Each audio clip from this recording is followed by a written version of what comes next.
আসসালামু আলাইকুম ভিউয়ার্স, আজকে আমি রান্না করেছিলাম নুডলস। আসলে বিকালের দিকে কিছু না কিছু খেতে ইচ্ছা করে, তাই কিছু না কিছু বানানোই হয়। তাই আজকে আম্মু বলল তুই নুডলস বানিয়ে দে, তাই আম্মুর ইচ্ছা পূরণ করার জন্য আমি আম্মুকে নুডলস বানিয়ে দিছি। এইগুলো কিন্তু সব আম্মু আম্মু কাটিয়ে দিছে। দেখেন এখানে নিয়ে নিচ্ছি আলু কুচি, তারপর পেঁয়াজ কুচি, মরিচ কুচি, টমেটো কুচি। তা আমি ডেক্সিতে পানি সিদ্ধ করতে বসিয়ে দিছি। পানি সিদ্ধ হতে হতে ততক্ষণ নুডলস আর আলুগুলো নিয়ে নিচ্ছিলাম আর কি। নুডলসগুলোকে 4 ভাগে ভেঙে নিচ্ছিলাম। আসলে আমার লম্বা লম্বা খেতে বেশি ভালো লাগে, তবে আম্মু বেশি লম্বা পছন্দ করে না, তাই 4 ভাগ করে নিছি। আম্মু দেখলে বকা দিবে বেশি লম্বা করলে, তাই 4 ভাগ করে নিছি। আর মশলাগুলো বের করে মশলাগুলোর মুখসহ খুলে নিছি, যাতে রান্না করতে সুবিধা হয়। মানে সব কিছু আগেভাগে রেডি করে রাখতেছি যাতে বেশিক্ষণ সময় না লাগে। আর নুডলস রান্না করতে তো বেশিক্ষণ সময় লাগেই না, এইসব কাটাকুটি এইসবেই বেশিক্ষণ সময় লাগে। তো গরম পানিগুলোর মধ্যে বলক চলে আসলে সেখানে দিয়ে দিব আলুগুলো। আলুগুলো দেওয়ার 5 মিনিট পর দিয়ে দিব নুডলস। কারণ ম্যাগি নুডলস সিদ্ধ হতে বেশিক্ষণ সময় লাগে না, কিন্তু আলু সিদ্ধ হতে তো একটু সময় লাগে, তাই নুডলস একটু পরে দিয়েছি। তারপর দিয়ে দিচ্ছি সামান্য পরিমাণ লবণ, যাতে খাওয়ার সময় পানসে মনে না হয় নুডলসগুলো। তারপর নুডলসগুলোকে নেড়ে চেড়ে নামিয়ে নিব। নুডলসগুলোকে বেশিক্ষণ সিদ্ধ করার দরকার নেই, কারণ নুডলসগুলো ইনস্ট্যান্ট নুডলস, তাই 2 মিনিটেই সিদ্ধ হয়ে যায় আর কি।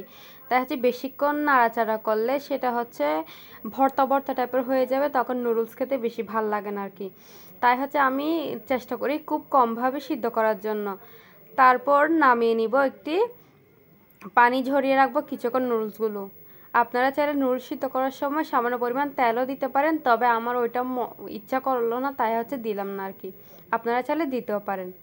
তারপর একটি ডেক্সিতে তেল নিয়ে নিব। তেলগুলো বেশি গরম করলাম না, আসলে বেশি গরম করলে কিছু দিলে সেখানে এটা ছিটকে পড়ে, তাই আমি এত বেশি গরম না হওয়া সত্ত্বেও সেখানে পেঁয়াজ কুচি, মরিচ কুচি, তারপর টমেটো আর দিয়ে দিছি মশলাগুলো। 2টা নুডলসে 2টা মশলা ছিল। আম্মু বলে গরম তেলে দিলে বেশি ভালো হয়, তবে গরম তেলে কিছু দিতে আমার ভয় লাগে, তাই আমি অত বেশি গরম করি না তেলগুলো। তারপর টমেটো আর পেঁয়াজগুলো ভালো করে নেড়ে চেড়ে সেখানে দিয়ে দিব সামান্য পরিমাণ পানি। পানি দিয়ে টমেটোগুলোকে ভালো করে নেড়ে চেড়ে গলিয়ে নিব। টমেটোগুলো গলার জন্য আমি আগেভাগে দিয়ে দিছি, না হলে কিন্তু টমেটো পরেই দিই। মানে যখনই কাঁচা টমেটো খেতে ইচ্ছা করে তখন নুডলস যখন দিই তখনই টমেটো দিই। আর এখন আমার টমেটোগুলো একদম গলিয়ে ফেলবো, তাই টমেটো তেলের মধ্যেই দিয়ে দিছি। তারপর সেখানে দিয়ে দিব একটা ডিম। আপনারা চাইলে চিকেন দিয়েও করতে পারেন, তবে সেম প্রসেসে রান্না করলে হয়ে যাবে। ডিমটাকে দেওয়ার সাথে সাথে অনবরতভাবে নাড়তে হবে, না হলে জমাট বেঁধে যাবে।